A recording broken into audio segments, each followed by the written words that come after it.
Smart അംഗൻവാടികളുടെ സംസ്ഥാനതല ഉദ്ഘാടനം 26-ന് മട്ടന്നൂരിൽ നടക്കും. കണ്ണൂരിൽ മട്ടന്നൂർ നഗരസഭയിലെ 2 സ്മാർട്ട് അംഗൻവാടികളുടെയും കല്യാശ്ശേരിയിലെ 1 അംഗൻവാടിയുടെയും ഉദ്ഘാടനമാണ് നടക്കുന്നത്. വൈകിട്ട് 4:30-ന് മുഖ്യമന്ത്രി പിണറായി വിജയൻ 30 അംഗൻവാടികളുടെ ഉദ്ഘാടനം നിർവഹിക്കും.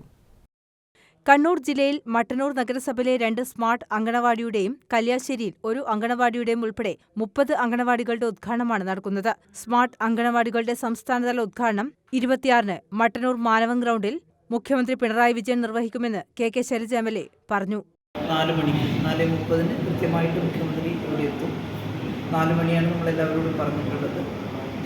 സ്മാർട്ട് അംഗൻവാടികളുടെ സംസ്ഥാനതല ഉദ്ഘാടനം, അത് പൂർത്തിയായതിൻ്റെ ഉദ്ഘാടനം മട്ടന്നൂർ നഗരസഭയിൽ വെച്ച് നടക്കുകയാണ്. മട്ടന്നൂർ നിയോജക മണ്ഡലത്തിൽ വെച്ച് സ്മാർട്ട് അംഗൻവാടി കൺസെപ്റ്റ് 1ാം പിണറായി സർക്കാരിൻ്റെ കാലത്ത് രൂപീകരിച്ചെടുത്തതാണ്.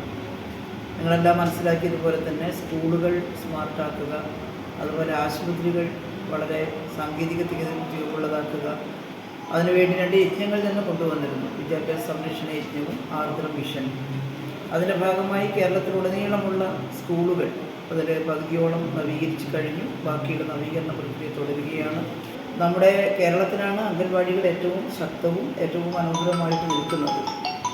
ആരോഗ്യമന്ത്രി വീണ ജോർജ് അധ്യക്ഷത വഹിക്കും. മട്ടന്നൂർ നഗരസഭയിലെ ദേവർക്കാട് വാർഡിലും ഇല്ലംഭാഗം വാർഡിലുമാണ് സ്മാർട്ട് അംഗനവാടികൾ നിർമ്മിച്ചത്. മാതൃശിശുക്ഷേമ വികസന വകുപ്പിന്റെ 25 ലക്ഷം രൂപയും നഗരസഭയുടെ 25 ലക്ഷം രൂപയും ചെലവിട്ടാണ് ദേവർക്കാട് അംഗനവാടി നിർമ്മിച്ചത്.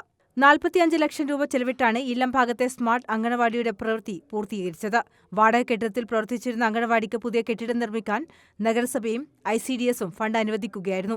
മട്ടന്നൂർ നഗരസഭയിലെ 43 അംഗനവാടികളിൽ 41നും സ്വന്തമായി കെട്ടിടം നിർമ്മിച്ചതായി ചെയർമാൻ N ഷാജിദ് പറഞ്ഞു. മട്ടന്നൂർ നഗരസഭയിലെ 43 അംഗനവാടികളിൽ 41 ഇതോടുകൂടി സ്വന്തം കെട്ടിടമാവുകയാണ്. 2 എണ്ണത്തിനാണ് കെട്ടിടത്തിൻ്റെ പ്രയാസമുള്ളത്. അതിൽ 2 സ്ഥലം കണ്ടെത്തി കഴിഞ്ഞു. 1-ന് ബഹുമാനപ്പെട്ട ശൈലജ ടീച്ചർ തന്നെ 25 ലക്ഷം രൂപ MLA ഫണ്ടിന് അനുവദിക്കുകയും ചെയ്തിട്ടുണ്ട്. മണ്ണൂരിൽ ഇപ്പോൾ സ്ഥലം കണ്ടെത്തി. അതോടുകൂടി ഈ 2025 തന്നെ നഗരസഭയിൽ 43 അംഗനവാടികളും സ്വന്തം കെട്ടിടത്തിലേക്ക് പോകും. അതിൻ്റെ മുന്നോടിയായി നമുക്ക് 2 സ്മാർട്ട് അംഗനവാടികളുണ്ട് എന്നുള്ളത് വളരെ സന്തോഷമുള്ള കാര്യമാണ്. ടീച്ചർ പറഞ്ഞതുപോലെ കുട്ടികളുടെ ബുദ്ധിപരമായ വളർച്ച, മാനസിക ഉല്ലാസം, ഇത് 2 ലക്ഷ്യമാക്കുന്ന കേന്ദ്രങ്ങളെ എല്ലാ അംഗനവാടികളും മാറ്റണമെന്ന് ആഗ്രഹിക്കുന്നു. വാർത്താസമ്മേളനത്തിൽ KV mini, PK Shaima, VK Sugathan, Amarnath തുടങ്ങിയവർ പങ്കെടുത്തു. News bureau, Mattannur.